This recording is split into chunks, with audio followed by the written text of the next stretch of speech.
दोस्तों, रणभूमि एजुकेशन में आपका बहुत-बहुत स्वागत है और मैं बुरु अली जाफ़री ये वीडियो लेकर आया हूँ। जैसा कि आप स्क्रीन पे देख रहे होंगे कि ये तो ट्रेलर है साहब, पिक्चर तो 25 फरवरी को 11 बजे दिखाएँगे। जी हाँ दोस्तों, ये जो ट्रेंड है मोदी रोज़गार दो और मोदी रोज़गार दो, ये 2 ट्रेंड है, हम इसको 25 फरवरी को बढ़ती हुई बेरोज़गारी के खिलाफ हम इसको ट्रेंड ट्विटर पे ट्रेंड करवाएँगे। और जैसे कि आप स्क्रीन पे देख सकते हैं कि मोदी रोज़गार दो और एक मोदी रोज़गार दो हिंदी में, ये दोनों ट्रेंड आपको यूज़ करना है 25 फरवरी को 11 बजे सुबह। आपको ये यूज़ करना है। क्यों दोस्तों? क्योंकि जैसे कि आप जानते हैं कि बेरोज़गारी बहुत बढ़ गई है और इवन के लॉकडाउन के बाद तो चरम सीमा पे हो गई है। जैसे कि हमारे प्राइम मिनिस्टर नरेंद्र मोदी ने कहा था कि जब वो 2014 में उन्होंने वादा करा था कि जब वो सत्ता में आएँगे तो 2 करोड़ नई नौकरियाँ देंगे। जी हाँ दोस्तों, इन्होंने वादा करा था कि 2 क हर साल 2 करोड़ नई नौकरियाँ देंगे। लेकिन यहाँ तो 2 करोड़ नौकरियाँ देने की बजाय यहाँ तो नौकरियाँ छिन गई। यानी कि अभी इंडिया में पिछले 45 सालों में सबसे ज़्यादा बेरोज़गारी है। और सबसे आश्चर्य की बात ये है कि ये न्यूज़ कोई भी मीडिया चैनल यानी कि करंट की जो भी मीडिया चैनल है उनमें से कोई भी ये न्यूज़ नहीं दिखा रहा है कि इंडिया में इस वक़्त एट अ टाइम अभी सबसे ज़्यादा बेरोज़गारी जो पिछले 45 सालों में सबसे ज़्यादा है। दोस्तों, एक्चुअल में ये ट्रेंड एसएससी एग्ज़ाम्स के स्टूडेंट द्वारा चालू करा, यानी कि जो एसएससी एग्ज़ाम के जो स्टूडेंट है और जो इनके टीचर है उनके द्वारा चालू किया गया था। लेकिन इसका मतलब ये नहीं कि ट्रेंड हमसे रिलेटेड नहीं है। दोस्तों, जिस तरह एसएससी 1 साल में एग्ज़ाम रहती है, 3 टायर में होती है एसएससी सीजीएल 1, टायर 2, टायर 3, यानी कि अगर नोटिफ़िकेशन आ रही है 2018 में तो उसकी एग्ज़ाम होगी टायर 1 के 2019 में, फिर उसका रिज़ल्ट आएगा 2020 में और 2020 में टायर 2 होगी तो उसका रिज़ल्ट आएगा 2021 में। और 21 में आने के बाद भी जिन बच्चों का 200 में से 200 नंबर आए हैं, उसके बाद भी उनका सिलेक्शन नहीं हुआ। दोस्तों, ये बहुत इससे बढ़कर कोई त्रासदी हो ही नहीं सकती कि जो बच्चा 200 आउट ऑफ 200 नंबर स्कोर कर रहा है, लेकिन उसके बाद भी उसको नॉर्मलाइज़ेशन में नंबर कम करके उसको उसको उसका सिलेक्शन रोक दिया जाता है। तो दोस्तों, इससे बढ़कर कोई त्रासदी हो ही नहीं सकती। तो बिल्कुल ये एसएससी सीजीएल का जो सिस्टम है एक कछुए जैसा हो गया है, जैसा कि आप स्क्रीन पे देख सकते हैं। एक कछुआ है जो रेंग रहा है बिल्कुल, और उसके 2 टायर है, टायर 1 और टायर 2, तो बिल्कुल इसी तरह का कुछ सिस्टम हो गया। और सिर्फ ये एसएससी सीजीएल में नहीं है, एमपी की भी सारी एग्ज़ामों में, जैसे कि आप एमपी पुलिस देख सकते हैं।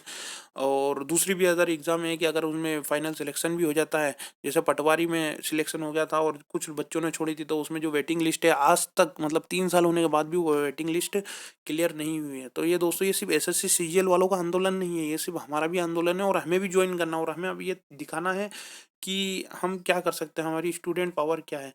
जैसे कि दोस्तों देख सकते हैं कि भारत में जो आत्महत्या हो रही है बेरोज़गारी की वजह से, तो पिछले 38 बेरोज़गार और 28 विद्यार्थी रोज़ आत्महत्या कर रहे हैं। और पिछले साल सिर्फ़ मतलब यानी कि 2019 में 14,051 बेरोज़गारों ने जान दी थी। ये खुद एनसीआरबी का डाटा है, यानी कि ये खुद गवर्नमेंट का डाटा है कि पिछले 2019 में 14,051 बेरोज़गारों ने जान दी, यानी कि रोज़ाना 38 बेरोज़गार और 28 स्टूडेंट ने जान दी। ये ऐसा क्यों हो रहा है दोस्तों? क्योंकि दोस्तों, जब भी एग्ज़ाम की नोटिफ़िकेशन आती है तो वो एक तरीके से एक लूप बन गया है, जिसमें इंसान एक बार फँस जाता है तो कभी निकल ही नहीं पाता। यानी कि नोटिफ़िकेशन आएगी, फिर एग्ज़ाम डेट होगी, फिर एग्ज़ाम कंडक्ट होगी, फिर एग्ज़ाम रिज़ल्ट आएगा, फिर जॉइनिंग होना चाहिए लेकिन यहाँ पे जॉइनिंग नहीं होती है। फिर वापस वो नई नोटिफ़िकेशन आएगी, एग्ज़ाम डेट होगी, एग्ज़ाम डेट आएगी, फिर एग्ज़ाम कंडक्ट होगी, एग्ज़ाम रिज़ल्ट आएगा और फिर जॉइनिंग के तो कुछ अते-पते ही नहीं है। तो एकदम ये लूप होल बन गया है जिसमें स्टूडेंट हमेशा उलझता जा रहा है और ऐसा है, करोड़ों स्टूडेंट इसमें उलझे हुए हैं। जैसे कि आप रेलवे में भी देख सकते हैं कि रेलवे की प्रधानमंत्री मोदी ने अनाउंसमेंट करा था कि 2 लाख वैकेंसी आएगी, चूँकि उनकी नोटिफ़िकेशन 2019 में मार्च में आ चुकी थी और फॉर्म भी भरवा चुके थे। लेकिन उसकी एग्ज़ाम जब हमने सितंबर में आंदोलन करा तब जाके उसकी एग्ज़ाम दिसंबर में ली गई और अभी तक चल रही है। तो दोस्तों, ये तो बहुत ही त्रासदी है कि जिस देश में चुनाव पूरे वर्ल्ड का सबसे बड़ा चुनाव 2 महीने में करा लिया जाता है, उस देश में 2 साल तक एक रिक्रूटमेंट एग्ज़ाम तक नहीं हो पाती है। तो दोस्तों, इसके लिए हमें एकजुट होना है और लगातार ट्वीट करना। हमारा टारगेट है कम से कम हम 40 लाख ट्वीट करें। जैसे कि स्क्रीन में देख सकते हो कि 3 छात्रों ने भी सुसाइड करा और 3 ने इसका प्रयास करा। उसमें ये आप यहाँ पे क्लियर देख सकते हैं कि वो जो बच्चे थे बेचारे पढ़ते थे, यानी कि कॉम्पिटिटिव एग्ज़ाम की तैयारी कर रहे थे और उनका जब रिज़ल्ट आया तो उनका नहीं हुआ और वो किराए से रूम से रहते थे। तो उन्होंने अपनी जान दे दी और 3 ने जान देने की कोशिश करी। और दोस्तों कुछ लोगों ने ये बच्चों ने ये लिखा है कि युवा माँगे जवाब। ये मेरे को बहुत अच्छी लगी, इसलिए मैंने इस वीडियो में ऐड करा है। भर्ती निकले तो इम्तिहान नहीं, परीक्षा हो तो परिणाम नहीं, परीक्षा निकले तो जॉइनिंग का नाम नहीं, आखिर क्यों युवाओं का सम्मान नहीं। बिल्कुल दोस्तों, ये युवाओं के साथ अपमान हो रहा है। बस करो मज़ाक अब, युवा माँगे हिसाब अब। बस करो संवाद करो, दो हमारे प्रश्नों का जवाब अब। क्यों हर भर्ती पंचवर्षीय योजना हो गई है। ये वाक़ई हर भर्ती पंचवर्षीय योजना हो गई है। किए नए भारत की ये परियोजना है, कैसी ये परीक्षा प्रणाली है, अपने युवाओं की छीन लो जवानी है। तो दोस्तों ये पूरा पढ़िएगा, वीडियो पॉज़ करके, बहुत अच्छी लिखी है जिनने भी लिखी है, और ये वाक़ई रियलिटी है कि पंचवर्षीय योजना बन चुकी है। और देखिए दोस्तों, ये सोशल मीडिया पे बेरोज़गारों का गुस्सा गुस्सा चरम पर दिख रहा है। जैसे कि आप देख सकते हो स्क्रीन पे कि जब इस साल आईबीपीएस पीओ यानी कि सॉरी आईबीपीएस क्लर्क यानी कि बैंक की क्लर्क की वैकेंसी कितनी आई है? मात्र 1500 आई है। दोस्तों क्या आप यकीन करोगे कि यही जो वैकेंसी है 2013 में 40,000 के समथिंग आती थी, और वो अभी 1500 आई है। और यही पीओ की वैकेंसी जो आईबीपीएस पीओ यानी कि मैनेजर होता है, बैंक मैनेजर की 22,000 वैकेंसी आती थी। लेकिन इस साल 2020 में मात्र 1100 आई है। दोस्तों ये बहुत बड़ी नाइंसाफ़ी है, क्योंकि ये इसलिए भी हो रहा है कि लगातार बैंकों का प्राइवेटाइजेशन और मर्जर हुआ है। पिछले हमारे पास 2022 बैंक थे 2017 में, लेकिन अब सरकारी बैंक सिर्फ 12 बैंक बचे हैं। और लगातार दोस्तों अभी इस बजट में भी गवर्नमेंट ने अनाउंसमेंट करा है कि वो 4 और बैंकों को प्राइवेटाइज करेगी। इसका मतलब ये है कि वैकेंसी और कम होगी, यानी कि ये 1500 जो क्लर्क आई है उसमें और अभी कमी देखने को मिलेगी।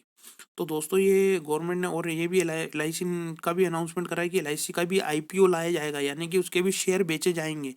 और पिछले आप जानते हो कि इन्होंने इस गवर्नमेंट ने यानी कि मोदी गवर्नमेंट ने कई सारी बैंकों को और कई सारे एयरपोर्ट से और पोर्ट से उन सबको प्राइवेटाइज़ कर दिया है, जिसकी वजह से उनमें वैकेंसियाँ नहीं आ रही हैं। यानी दोस्तों आप भी जानते हो कि जो प्राइवेट कंपनी है वो 4 जनों का काम 1 जनों से करवाती है, और उस एक को भी वो जो पे स्केल देती है ना, वो 4 मतलब वो जो गवर्नमेंट में जितना मिलता है ना, उसका भी आधे का भी आधा मिलती है, यानी कि 1/4 देती है।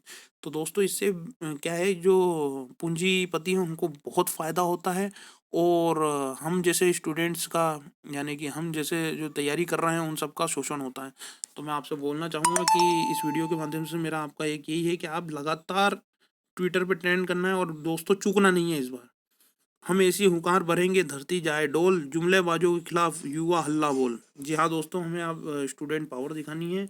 और इस वीडियो को शेयर कीजिए, लाइक कीजिए, कमेंट कीजिए, और ज्वाइन हो जाइए हमारे साथ जो मोदी रोजगार 2 के कैंपेन में। कल सुबह याद रखना, कल सुबह 11 बजे आपको मम्मी पापा सिस्टर दोस्तों के ट्विटर से ट्वीट करवाना है। दोस्तों ये देखो फ्यूचर का मामला है, वाकई सरकार को झुकना पड़ेगा, और ये वैकेंसी लाएंगे, और ये प्राइवेटाइजेशन हो रहे प्राइवेटाइजेशन को रोकेंगे। हम प्राइवेटाइजेशन के खिलाफ है दोस्तों।